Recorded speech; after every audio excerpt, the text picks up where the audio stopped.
안녕하세요. 처음으로 인사드립니다. 급이 다른 프리미엄 레벨 프로그램 아는 만큼 달라지는 건강 수업 더 바디 지니어스 MC를 맡은 배우 윤유선입니다.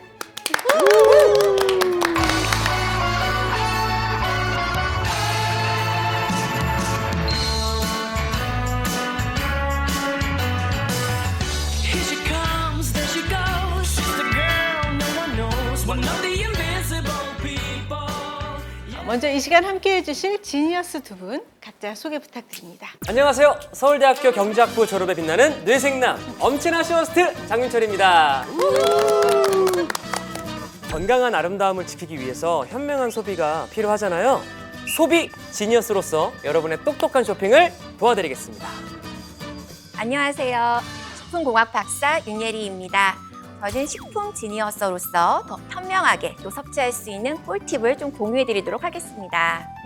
네, 그리고 오늘 함께해 주실 특급 게스트 두 분도 각자 자기 소개 부탁드릴게요. 네, 반갑습니다. 아름다움을 설계하고 연구하고 있는 뷰티 지니어스 이성경입니다. 어서 오세요. 네, 안녕하세요. 가정의학과 전문의 김세완입니다. 오늘 건강 지니어스로서 여러분이 더 건강해질 수 있는 방법에 대해 아낌없이 공유해드리겠습니다. 이렇게 각 분야의 다양한 전문가들과 함께할 수 있어서 정말 설레이는데요. 이제 기대 수명이 100세 시대라고 하잖아요. 단순히 오래 사는 게 아니라 잘 살아가기 위해서 건강한 아름다움을 유지해야 되지 않을까 싶습니다. 맞습니다. 중년 여성분들이 관리에 관심이 많다는 사실을 제가 본업할 때마다 느끼는데요. 홈쇼핑을 가장 자주 이용하는 연령대가 중년층이세요. 근데 그 중에서도 특히 헬스케어나 뷰티 제품을 많이 찾으시더라고요. 제 얘기인가 봐요. 아니 홈쇼핑 보다 보면 저도 모르게 혹할 때가 진짜 너무 많아요.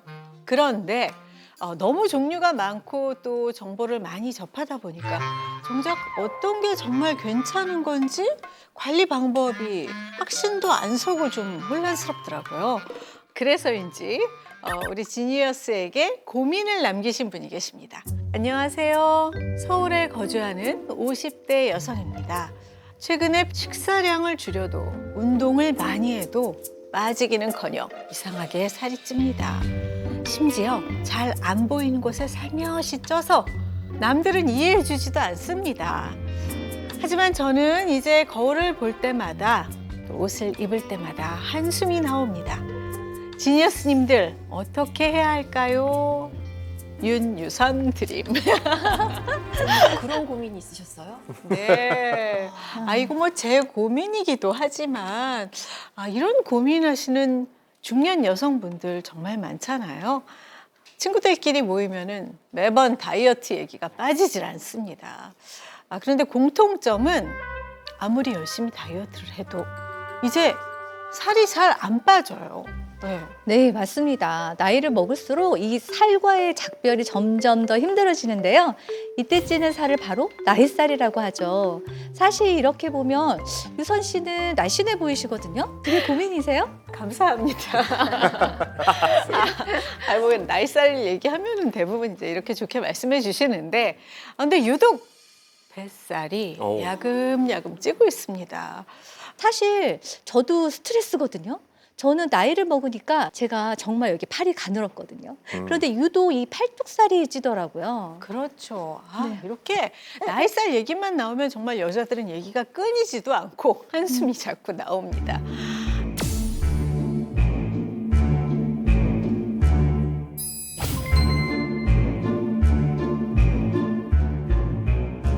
나이 드는 것도 서러운데 나이살은 대체 왜 찌는 걸까요?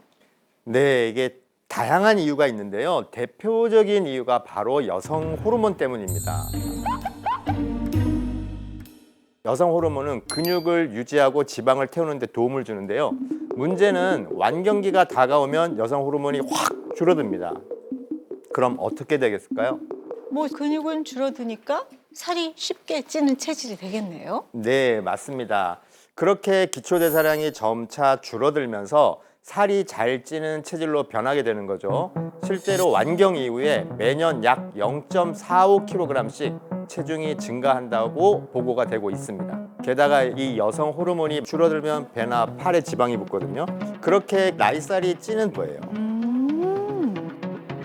그러니까요. 아니 제가 무슨 폭식을 한 것도 아닌데 평소처럼 비슷하게 지냈을 뿐인데도 그냥 야금야금 0.45kg가 찐다는 거잖아요. 이거 진짜 너무 억울한 것 같습니다. 그렇죠. 정말 너무 억울하죠. 심지어 그걸 그냥 방치하면 더 살이 찐다는 거예요.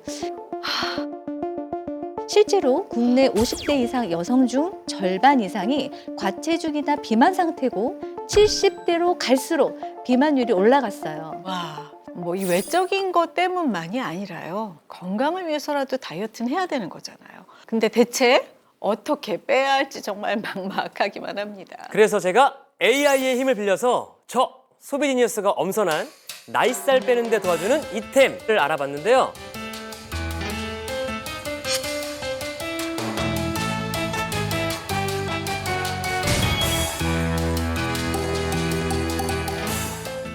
나이살 빼는 데 도와주는 이템.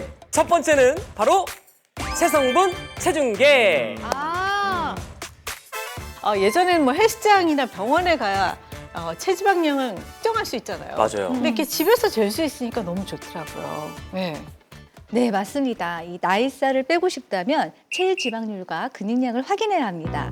우리가 살을 빼겠다고 식사량을 극단적으로 줄이잖아요. 그러면 몸무게는 줄잖아요. 그런데 그게 정말 살이 빠진 걸까요? 그건 지방이 아니라 수분과 근육이 빠진 거예요.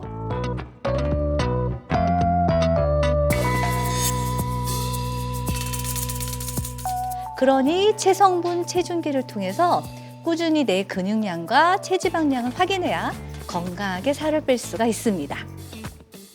그럼 나이살 빼는 데 도와주는 두 번째 이템은 바로 EMS 운동기구입니다. 오. 네. 근데 모양 자체는 뭐 조끼랑 그냥 반바지 이렇게 입은 것 같은데. 네. 해녀복 아니에요. EMS 운동기구는 일렉트리컬 머슬 스티뮬레이션, 우리말로 하면 전기적 근육 자극이에요. 이 전기 자극을 통해서 근육이 수축과 이완을 반복시켜주는 운동입니다. 즉, 가만히 있어도 운동 효과를 내는데 도와주는 거죠. 맞아요. 실제로 제 주변에도 나이 먹으니까 뱃살이 그렇게 많이 찐다면서 배에 착용하는 지인들 있던데 이게 정말 효과가 있을까요?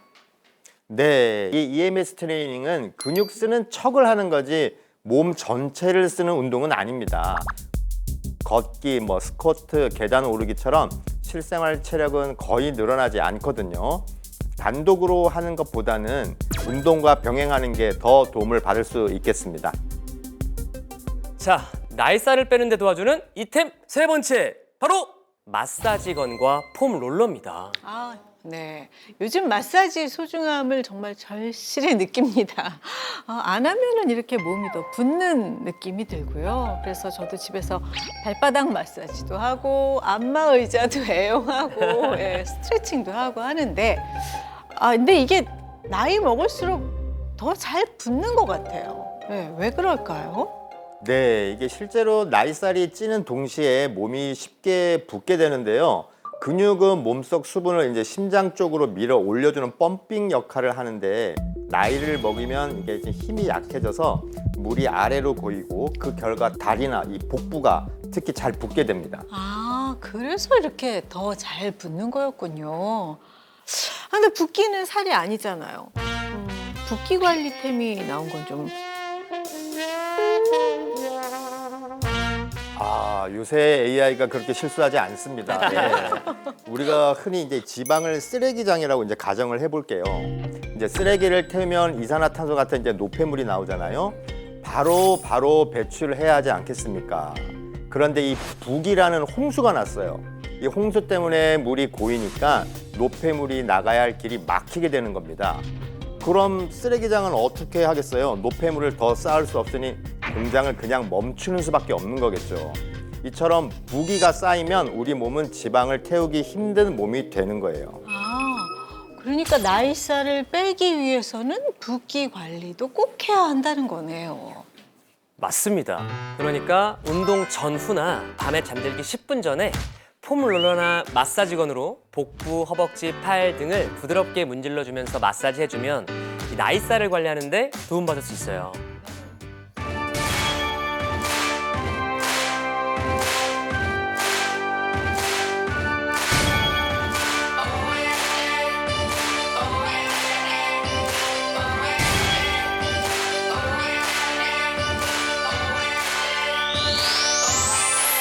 네. 이렇게 나이살 빼는 이템들에 대해서 알아보기는 했지만 솔직히 좀 쉽지 않습니다. 그렇죠. 나는 당장 빨리 눈에 보이는 효과를 얻고 싶은데 말이죠. 네, 맞습니다. 나이살은요, 잘 빠지지도 않고 또 빠진다고 해도 시간이 너무 오래 걸리잖아요. 그렇다 보면 조금이나마 이제 날씬해 보이는 눈속임이 없을까 생각할 수 있는데 그 눈속임이 있습니다. 네. 살을 못 뺐으니까 속이기라도 해라. 오? 이런 건가요? 네, 그렇죠. 위 의상 스타일만 조금 달라져도 날씬해 보이는 효과를 얻을 수 있는데요. 네. 참고로 나이살이 찐 분들은 이 팔뚝살이나 뱃살을 가리겠다고 체형보다 너무 크게 입거나 아니면 이제 흐물거리는 소재, 펑퍼짐한 핏 이런 옷을 이제 입으시는 경우가 많은데 이런 옷은 입을 때는 편하지만 좀 이렇게 부해 보인다는 단점이 있어요. 그런데 너무 딱 달라붙으면 좀 뱃살이나 옆구리살이 좀 이렇게 튀어나와 보이지 않을까요? 네, 그렇게 생각하시는 분들이 많은데요. 제가 이제 이 이해를 돕기 위해서 사진을 준비했어요. 자, 이렇게 보시면 이거 똑같은 분인가요? 같은 분이에요? 네? 이렇게 두 분 뵀을 때 같은 분 맞습니다. 근데 이제 차이점이 있다면 이제 오른쪽에 있는 사진을 보시면 똑같은 안에 이너에다가 위에다 어깨선이 잡힌 자켓을 입으신 걸 볼 수가 있는데 자, 이렇게 어깨선이 잡힌 자켓을 입으면 되는데요. 상체의 처지 라인을 가려주고 허리 라인이 살짝 들어가면 복부까지 잡아주면서 날씬해 보일 수 있습니다. 네. 그리고 또 저희가 매출을 분석해서 빅사이즈 의상을 매출 확인해 보면 검은색 구매율이 꽤 높아요. 그렇죠, 그렇죠. 근데 정말 검은색 옷을 입으면 더 날씬해 보이는 게 확실한가요? 네, 물론 검은색 옷을 입으면 날씬해 보이는 게 맞습니다. 검은색은 수축색이기도 하고요. 그리고 검은색은 눈에 잘 띄지도 않아서 시선이 오래 머물지 않기 때문에 살 있는 부분이 좀 덜 강조되거든요. 네. 그렇다면 뭐 중년 여성들은 당장 장례식 가도 될 만큼 맨날 블랙만 입고 다닐 수는 없는 거 아닐까요? 그렇죠. 저도 공감합니다. 우리가 다시 한번 생각해 보면요, 방법이 아예 없는 건 아니에요. 이 사진을 한번 보시겠어요? 화사하네요. 되게 밝은 옷인데요. 네. 이 사진을 잘 보시면 꼭 검정색이 아니더라도 상하이의 색상을 비슷한 계열의 색상으로 맞추면 시선이 끊이지 않아서 키가 더 커 보이고요. 날씬해 보일 수 있습니다. 이렇게 옷 스타일만 바꿔도 훨씬 날씬해 보일 수 있겠네요. 이제 이 상하이 색을 좀 맞춰서 옷을 구매하겠는데요. 네. 그런데 제가 미리 찾아봤는데 유선 씨도 나이살을 가리면서 예쁜 스타일링을 하시고 계시더라고요. 자, 이 사진을 한번 보시겠어요? 네. 정말 퀸의 모습이에요. 네. 저도 이렇게 활용 잘했네요. 원피스도 너무 잘 어울리세요. 네, 잘 어울리세요, 정말. 네, 맞습니다. 원피스 정말 잘 어울리시죠? 나이살이 찌면 팔뚝 아래보다는 이 위쪽, 팔뚝 위쪽에 더 지방이 더 많이 몰리거든요. 그래서 사진처럼 오브 소매는 팔뚝의 윗부분을 자연스럽게 가릴 수 있어요. 게다가 A라인의 롱 원피스는 실루엣을 전체적으로 날씬해 보이게 할 수 있다는 장점이 있죠. 뭐 사실 나이살을 신경 써서 스타일링 한 건 아니었지만 좀 티 났네요. 이렇게 칭찬 받으니까 또 좋네요. 네.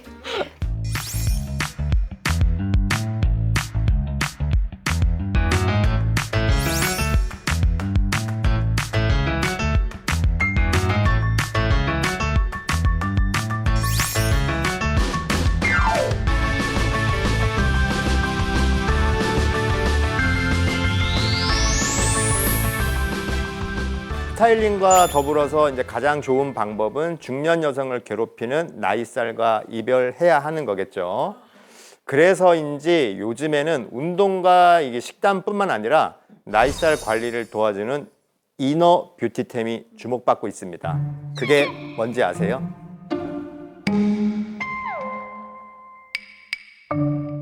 뭐 시중에 너무 다이어트 관련 아이템들이 많이 출시됐잖아요. 그 중에 또 뭐가 있으려나 하면은 또 딱 너무 많아서인지 떠오르는 게 없네요. 네, 이 중년 여성을 괴롭히는 나이살을 빼는데 도와줄 아이템은 유산균입니다. 아, 유산균은 잘 알죠. 뭐 안 드시는 분이 계실까 싶기도 한데 화장실도 뭐 잘 가게 해주고 장 건강 관리하는 데 도움 준다 그래서 아마 모두들 챙겨 먹지 않나 싶은데요. 이게 역시 화장실을 잘 가야 뱃살이 들어간다 뭐 이런 얘기일까요? 꼭 그런 건 아니고요. 장 환경이 좋아야 다이어트는 물론이고 또 전신 건강 관리에도 도움이 되거든요. 우리 몸 면역 세포의 70% 이상이 장에 모여 있습니다. 그만큼 면역력 관리에도 중요한 역할을 한다는 건데요. 게다가 장내 유익균이 항염 물질을 생성해서 염증 관리에도 도움을 줍니다. 네, 맞습니다. 만약 유익균이 줄어들면서 염증이 늘어난다? 전신에 각종 염증성 질환이 생길 위험이 늘어날 수도 있습니다. 특히 염증이 이 혈관 벽에 상처를 입히면 일명 우리가 피떡이라고 하죠. 혈전을 만들어내는데요. 이 피떡이 뇌나 심장 혈관을 막아서 뇌졸중이나 심근경색 같은 돌연사 질환을 유발할 가능성도 있습니다. 너무 갑자기 돌연사가 나오니까 너무 무서운데요. 아, 유산균이 염증에도 관여할 줄은 몰랐습니다. 생각보다 참 많은 일을 하고 있네요. 네, 그런데 문제는 여기서 끝이 아닙니다. 염증은 이제 지방 조직의 기능을 망가뜨려 지방 분해를 어렵게도 만들기도 하는데요. 그만큼 더 살이 찌기 쉽게 되겠죠.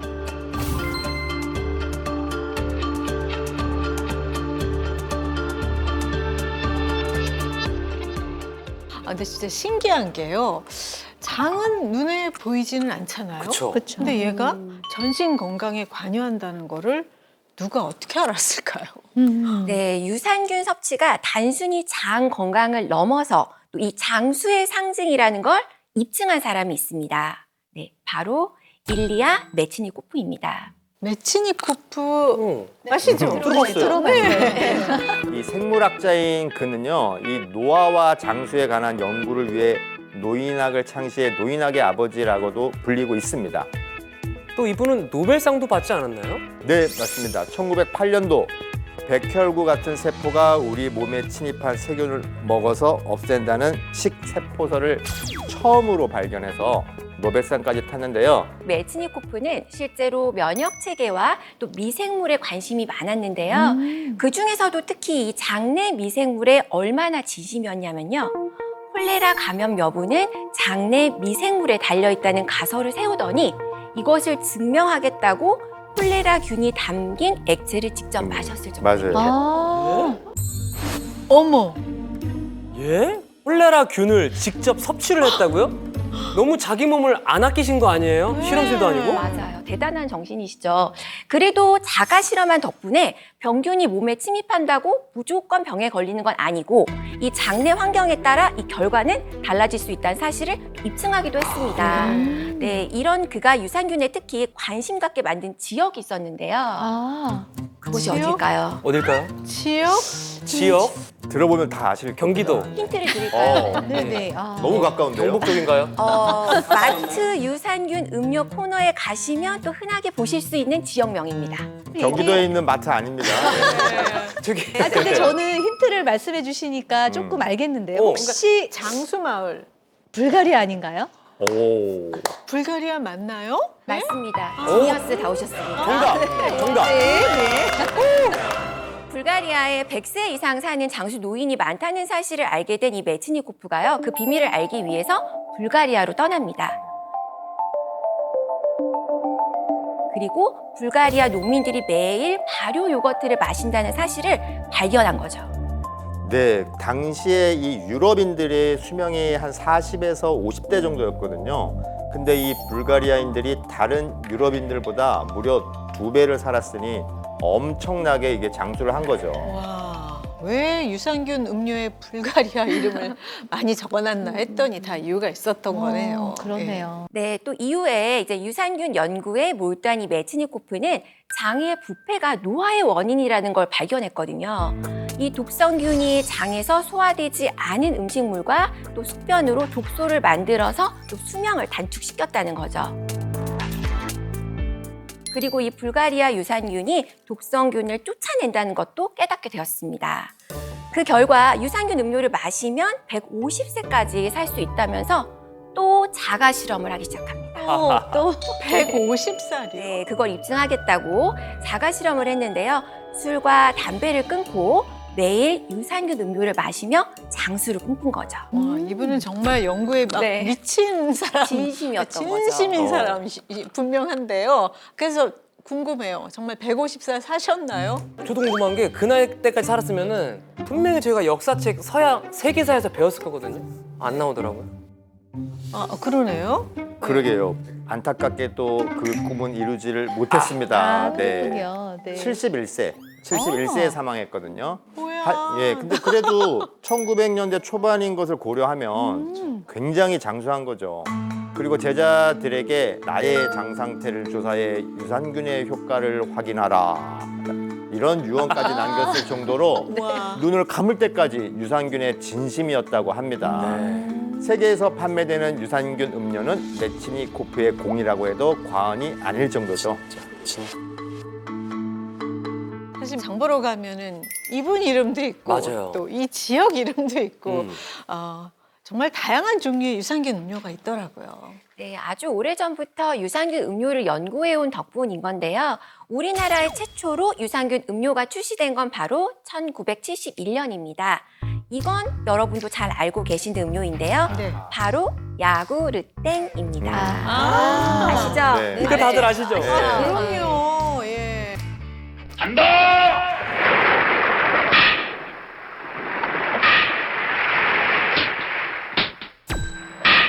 그래, 하면 되는 거야.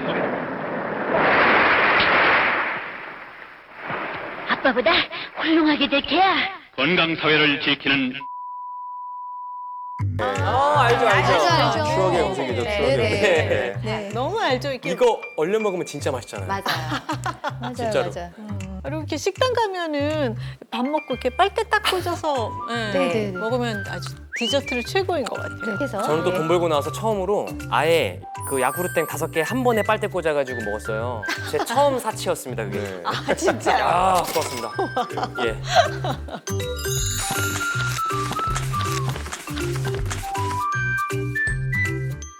네, 이렇게 많은 분들의 추억이 담긴 이 야구르땡은 네. 우유를 유산균으로 발효시킨 발효우유를 넣은 음료였는데요.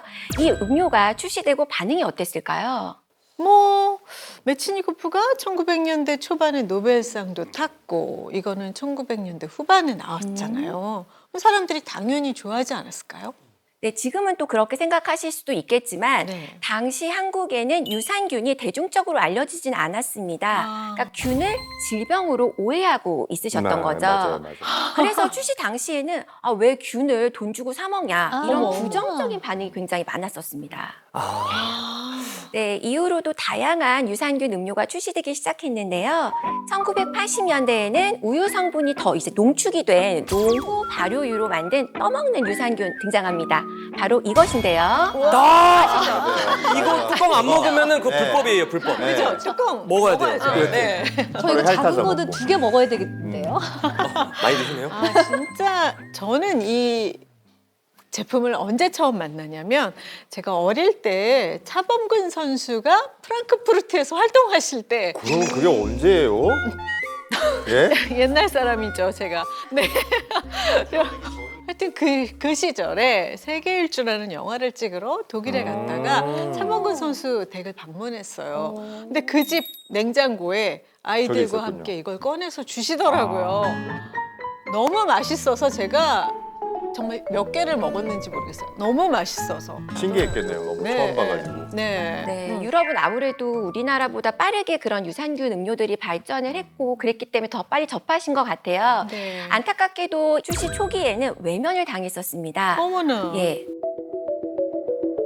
맛이 시큼하기도 하고 그리고 약간 덩어리가 져 있잖아요. 그러니까 우유가 상한 것 같다면서 사람들이 거부감을 느끼기 시작한 거죠.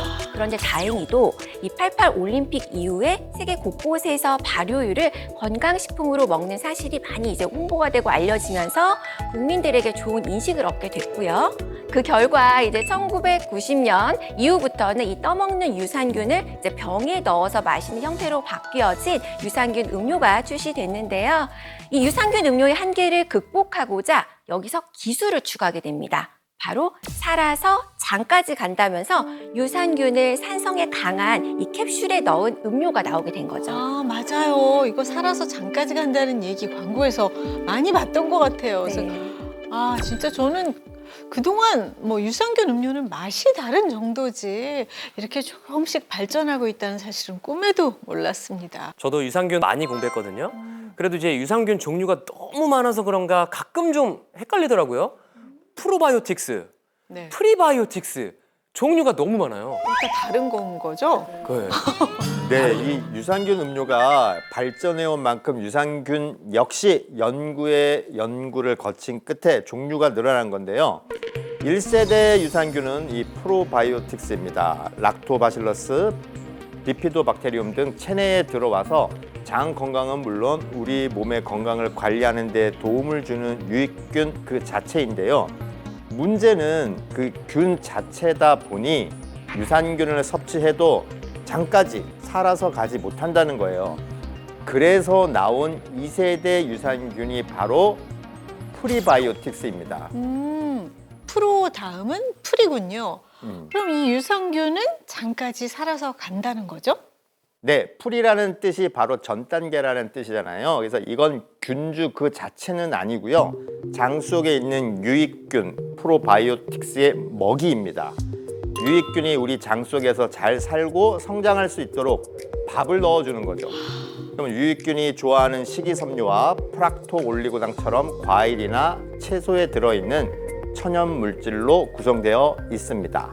아, 먹이 챙겨주는 것도 좋긴 한데요. 내 장에 유익균이 많지 않으면 도움받기까지 시간이 좀 너무 오래 걸리는 거 아닌가요? 네, 맞습니다. 그 한계를 극복하고자 개발한 끝에 3세대 유산균이 탄생을 하게 되는데요. 네. 바로 신바이오틱스인데요. 프로바이오틱스와 프리바이오틱스가 합쳐진 겁니다. 아. 쉽게 말해서 유익균과 균의 먹이를 한 번에 섭취할 수 있게 된 거죠. 아, 그래서 주변에 스마트한 언니들이 뭐하고 뭐를 2개를 먹어야지 뭐 하나만 먹으면 소용이 없어 이런 얘기 하시더라고요. 아. 오늘 조금 감이 잡힐 것도 같은데 이 먹이와 유익균을 함께 섭취하면 건강 관리에 더 도움을 받을 수 있겠네요. 여기서 끝인 줄 알았죠. 아, 여러분 끝이 아니에요. 네. 4세대 유산균이 나오지 않았나요? 아, 3세대에서 더 발전했어요. 더 올라갔어요. 와. 아니, 거기에 뭐가 추가됐을까요? 네, 4세대 포스트바이오틱스는 유익균이 프리바이오틱스를 먹고 열심히 일해서 만든 대사성물인데요. 잔세 지방산이나 효소 등의 성분이 들어 있습니다. 보관이 까다롭지 않고 또 위산에 죽을 위험이 없다는 장점이 있는 것이죠. 그러니까 유익균인 요리사가 프리바이오틱스라는 식재료로 요리해서 만든 음식이 바로 포스트바이오틱스인 거죠? 맞습니다. 정확하십니다. 역시 스마트하네요. 네, 스마트하십니다. 서울에. 네, 이 포스트바이오틱스는 이게 살아있는 생균이 아니어서 위산이나 담즙산에 죽지도 않고 장까지 무사히 도착을 하는데요. 열이나 환경의 영향을 받지 않아서 실온에 보관할 수 있다는 장점이 있습니다.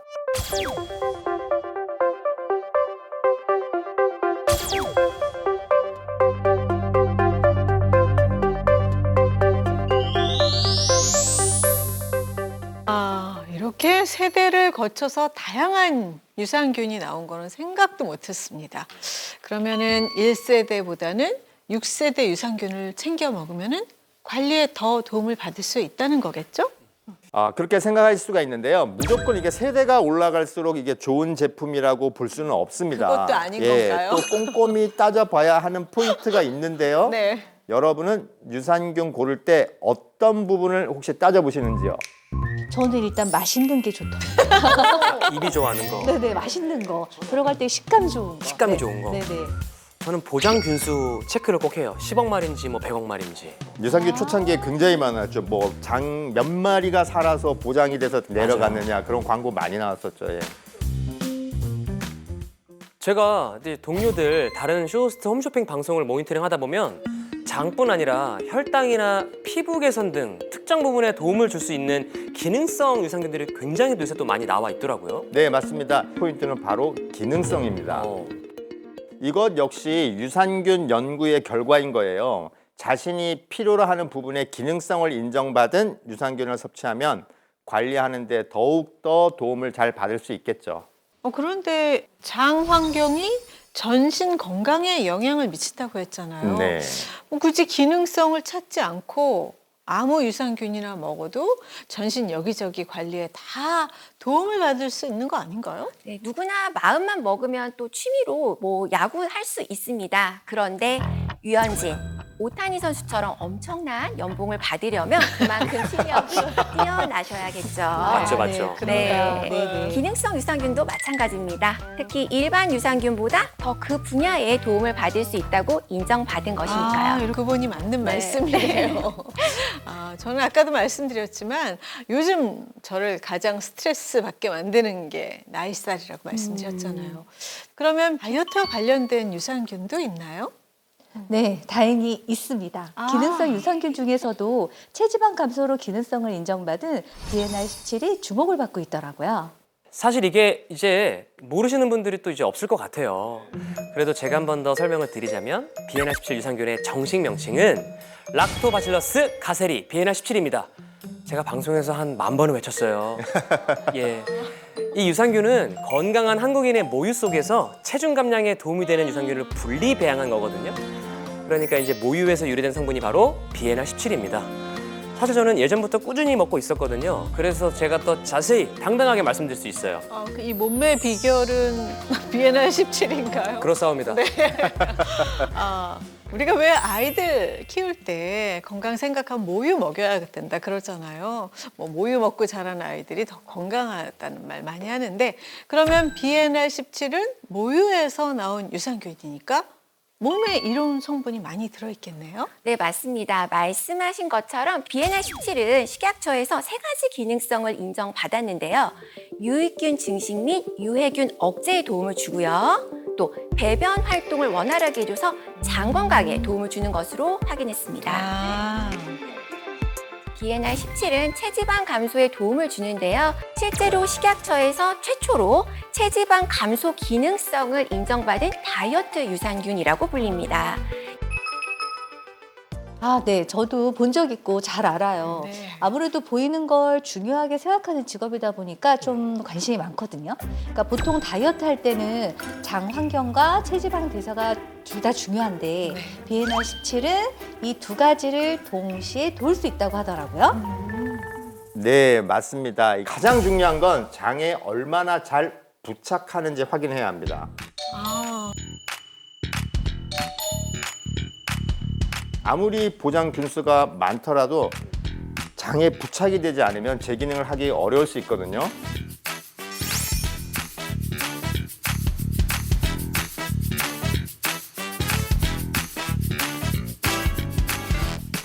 그래서 유산균은 무엇보다 꾸준하게 드시는 게 정말 중요한 것 같아요.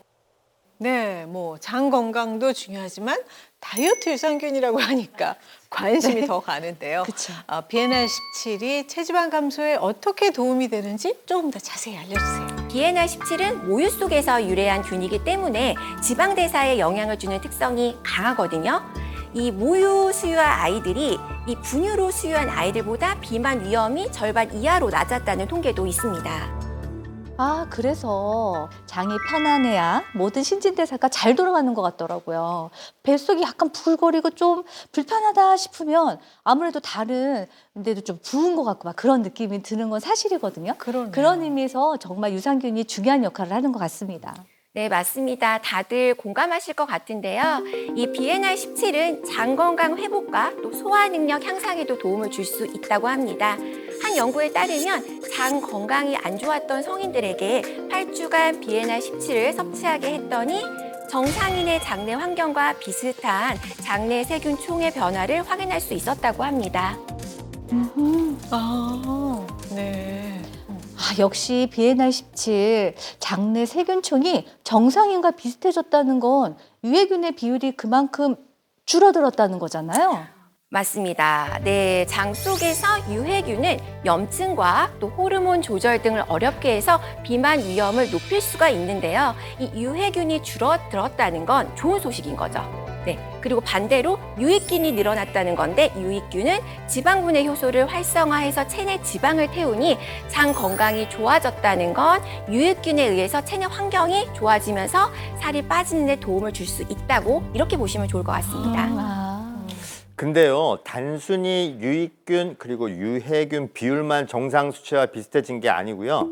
과민성 대장증후군 환자를 대상으로 8주간 이 비엔알 17을 섭취하게 했더니 장 기능 개선에도 도움을 주고 이 과민성 대장증후군 증상 완화에도 도움이 됐다고 합니다.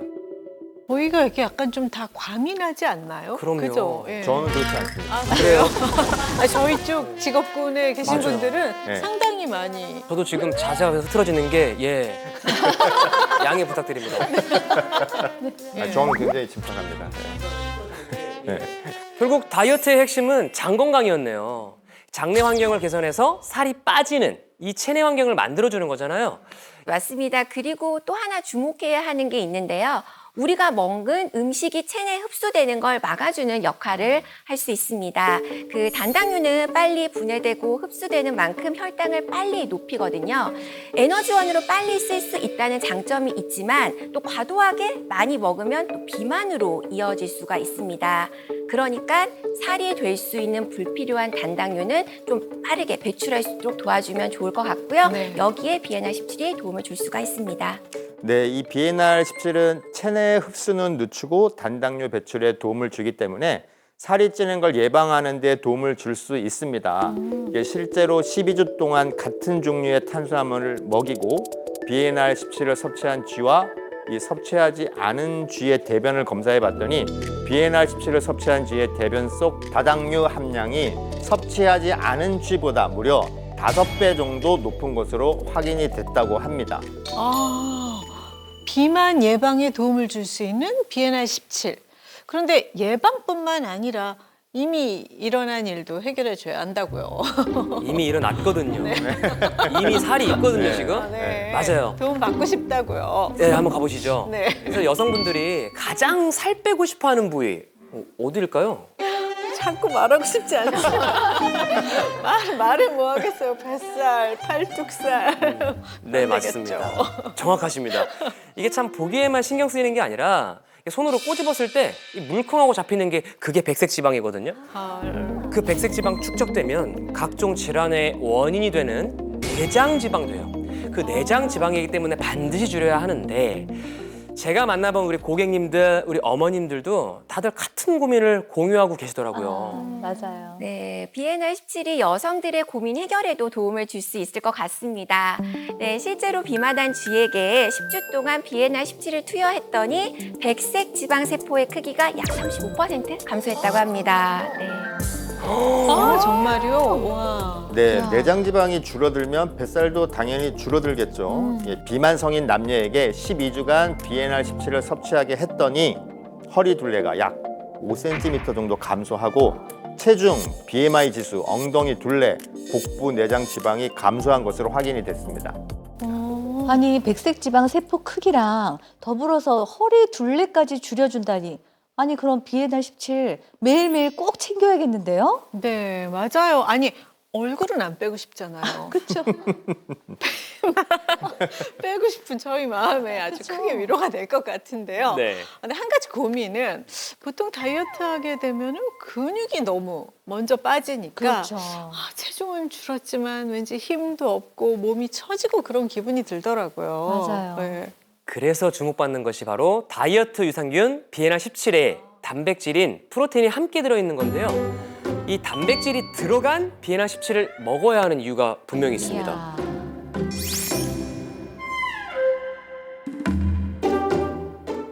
네, 제가 설명을 좀 드려볼게요.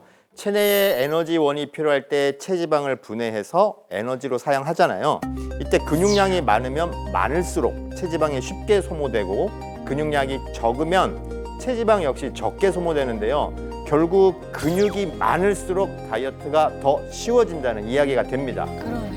네, 그런데 이제 일반적인 다이어트는 잘못하면 이제 체지방만 줄어드는 게 아니라 근육량도 함께 감소하면서 이 근손실이 생기게 되잖아요. 그걸 원하는 건 아니거든요. 맞습니다. 네. 그렇죠. 그걸 방지하셔야 되니까 그러면 결국은 기초 대사량이 떨어져서 전보다 적게 먹어도 살이 금방 찌거나 또 요요 현상이 오기 쉬운 몸으로 바뀌게 되는 거죠. 아이고 머니나. 맞아요. 네, 진짜 막 그 빼빼 마른 몸이 되고 싶은 건 아니거든요. 뼈 말라 안 돼요. 예, 안 돼요, 안 뼈 그거 말라 안 건강하지 돼요. 않아요. 건강하게 다이어트하면서 근육량을 지키는 게 정말 중요하다는 생각입니다. 자, 네, 이제 그런 걱정을 하나도 안 하셔도 됩니다. 아, 그래요? 왜냐? 우리에겐 BNR17이 있으니까요. 네. 제가 또 뇌생남 아니겠습니까? 논문을 찾아봤는데 많았어요. 실제로 한 동물 실험에 의하면요. 체중에서 지방이 차지하는 비율을 뺀 나머지를 뜻하는 제지방량, 즉 제지방량 숫자가 클수록 지방이 없다는 얘기인데요.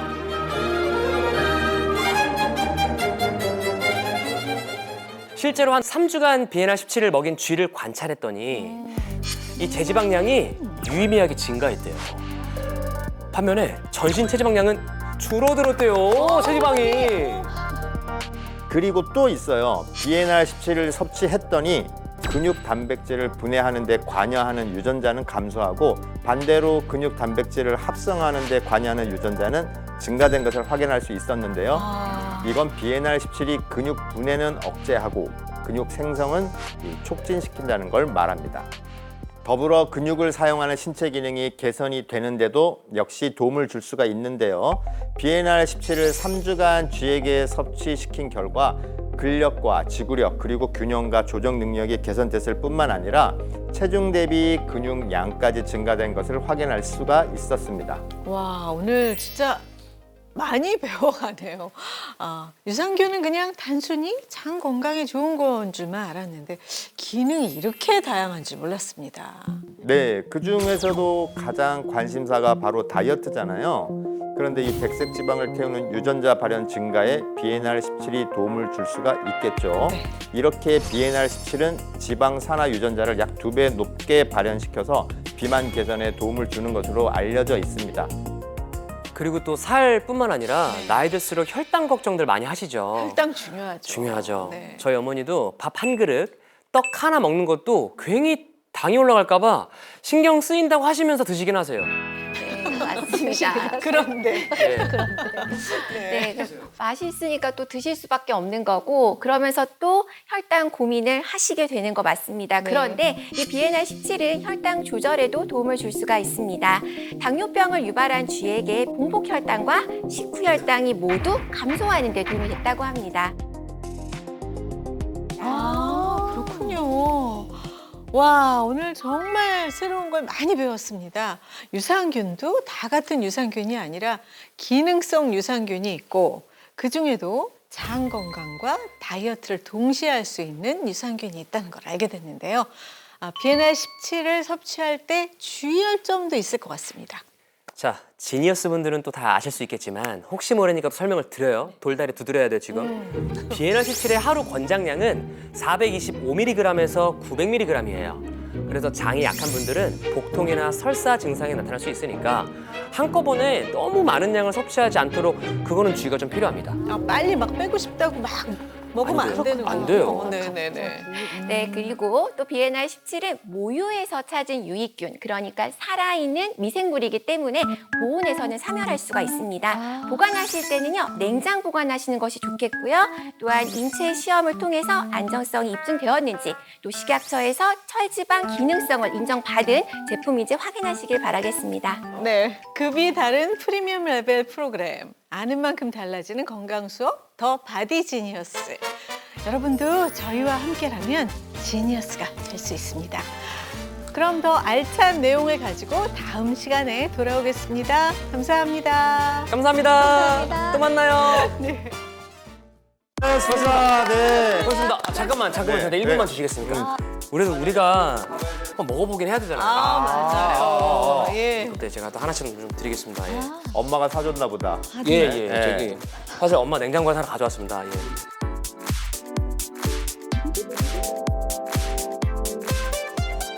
뭐 조금 있으면 또 이제 여름을 준비해야 되잖아요. 여름 준비하실 거잖아요. 그러면은 오늘 저희의 이제 이 모습을 기록을 해두시고 네. 꾸준하게 먹으면서 우리가 계속 공유를 해보는 거예요. 네, 저희 셀카 한번 찍고 마무리 한번 하겠습니다. 자, 하나, 둘, 셋. 즐거운 오아시스 Play the next channel